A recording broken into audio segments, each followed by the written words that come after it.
more for its recovery. What happens is you want the vessels to constrict. The ice or the cold water causes the muscles to, the veins and the muscles to constrict, right? And then after you get out of it, it makes the vessels open up bigger to flush in new blood and blow out the free radicals in order for the body to recover. So basically what it does is it brings more new blood into the area, has recovered the area, so then tomorrow he'll be ready to go again. You guys doing this how many times a week, you would say, after training? It all depends on what time of the year that we're in right now. Right now, going into it, I would say 2 to 3 times a week, all depending on how Shawn feels. This because of the weather, is it? Outside? No, just his workload. It's all workload related. Has nothing to do with the heat outside. The heat outside, he handles very well. What do you like what you see only about 3 weeks out from June 26th? I do.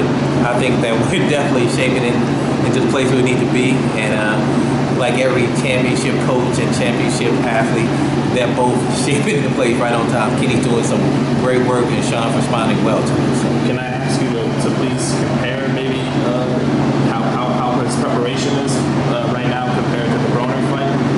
Well, it's hard to compare because each camp is different. Each competitor, each boxer we fight is different.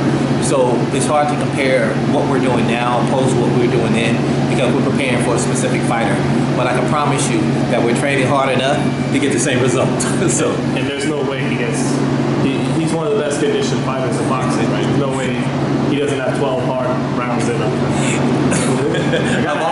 I've always had a question like that similar asked to me, and the answer's the same, and that is, if they had 15 rounds, he'll be able to go 15 rounds. I've always said that, nothing's changed. Larry, any chance Keith, through his preparation, is going to be able to match Shawn's stamina, Shawn's endurance?